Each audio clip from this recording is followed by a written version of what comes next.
देवठी पे जेबे आई टोला पर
मालती जी,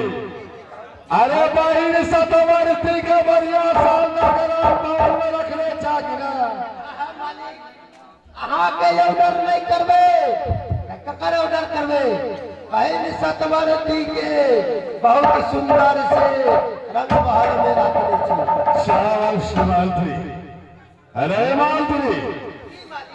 अरे जैसे ककरो नजर नहीं लगा चाहिए हमारे बहिन सतवर्ती के ऊपर। मानी। मालती अरे सोचता हमरो लगे फिर भी करूं की करबै कथी? आप प्राण छे ठाइन देने है न प्राण। मालती ई मालिक कहो ना। एक कहानी है एकटा बाबाजी के एकटा चेला रहे कहल के बाबा हो हम कते दिन आरामसु से हमरा कंठी द दे। कंठी दादा हाँ कंठी लगा घर जे गेले ने भंसिया के कहल के ले आई तहन देखियो न भैसनो भले कहल के बाप अहाँ तो जुलूम कर दे कहल के हमार बात करबे की बाबाजी के कंठी दाब ये चुपे चाप तब अहाँ के घर में रह ओकर बाबाजी कहल के बाबाजी के कंठी दाब ये गुड़ा दियो तब तो अहाँ के जे रहब तो हम दोसर घर वाला कर ले एला कहू माछ कोथले कापते छौड़ा बड़ी अफसोस में पड़ गेल कहल के अब तो बड़ा भारी बात कहे वाली नहीं रहत हम कंठी पहन के कथी करबे ले बाबा के गरीब दे जा कल के चलो अरे बात क्या है कल के बाबा का हमार घर वाली नहीं माने कहे छे कंठी ना आवे तब रहो तोरा घर में नहीं तो हम दोसर घर वाला कर ले जा तो कहल गरे चलवा अगर तू कंठी हमरा जस ध देबी तो घर वाली मिल अगर बाबा जा आयो राजा साहब जब घर वाली जे मर जेते आफत भ गेले ने ओकरा आ छोड़ा वाले दिमागी में बाबाजी के कंठी दे तो घर वाली मर जाए वाली मर जाए कंठी पे ले तो घर वाली छोड़ दे बैठते हैं की के छोड़ा उतार के आ बाबाजी के बात पर कह के ले ले बाबा ठीक है जाए एक बार घर और फिर गेले घर पर तो कल के ये ना बात जब कहे छे कंठी हमरा तो घुरा देबे तो तोर घर वाली मर जेते आ मौगी के भले बड़ा टेंशन के रूपा अब तो बड़ा जुलूम बा कल के ये हम ही बोल देबे तो बड़ा जुलूम होते थे लोने छी के दे दिए कल के खुद में मानने चाहिए कल घर पे लिया हमको बना दे हम वैष्णव भाई देखियो दोनों फराज के यह बात है समग्र संसार के नीत है हमारा कुछ लेके सुरक्षा में तारी अरे हम तो लाइन में पड़ छी दूटा धार बहन जवाना शादी न करे छी तो बर्बादी हुआ अगर शादी कर छी धर्म नाश है आत्मदा में यही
भैया हम की के दैया पहले उना के देखै छ हमरा के दैया की तोरा जे हम देखै छियै राजा साहब के जे हुकुम एकरा दुनू के मिलबै छियै बुझली अब जे तार ऊपर कोनो गप जे हम करियो त हम ही मारल जाब पहले तोरा देखै छियै नुकसान भल जाइ छी भैया के हम दैया की आगे जाए कल तू सपनो देखै छी भैया हम केकरा कहिए केकरा कहिए सपना देखै छियै चाहे नहीं देखै छियै एकटा तू छ अपन हाँ, हाँ। त तू लेन लाइन के नहीं घुरै छ आगे जेकरे ऋण खाए है तेकरे डर हो छै आ जेकरे राज में बैठे है तेकरे वो फेर ओकरो डर हो छै हैं भैया सपना जे देखै छियै कथी देखै छै हाथ में भैया का जे कॉलेज स्कूल में पढ़ा गेल छलिया हैं जे हमहू दुकान में गेल छलिया हैं भैया उ नजर सामने से नहीं हटे है की कहै छ आगे वो छौरा है हां वो हेमू बनिया के दुकान में चले से छोरा ओकरे भैगना भैया और नजर सामने से दूर नहीं जाए बोले कखलू देखो की कहै छ बुझ गेलिए दैया तू हमरा बर्बाद कर दे हम बुझै छियै तोहर पीढ़ी किसी केना करबी दैया गे भैया हैं एकटा तू जे हमर साथ रह बने दुनू भाई बहन मिल के हैं उ जखन तो एतौ ने हम अचरा उठेने छियै ओकरे पर ने ओकरे पर? भाई ने कल भेटबे करतै आ येबे करतै हैं मतलब तू हमर साथ रह ना आगे दैया ई कह खेत खा दोला मार खा गधा अब तोरा मेरे लगे दे आगे हम जंगल में लटर सटर कर दियो राजा से अब तो हमरा सोझे फांसी दे देता भैया की मन तो छटपट के की पानी में मछली कर पे केना होइ छै ए दैया की करबो का अब जा कभी तू से हम कर पटल हां भैया अब घूस घास में कथी दे दी भैया हमरा दुनू के मिलान कर देबो ना तो हम दी दियो बहन भजे त तोरा कौनो भय त ना आई हो दीदी के हम मिलान करा कतो वाला बात छियै हो दीदी के हम मिलान करा दीदी के नहीं है कई हमरा बुते नहीं है लेबन भैया बाजार खसवा के लेवना करै छी ओकरा मार खिबै के जोगाड़ करै छी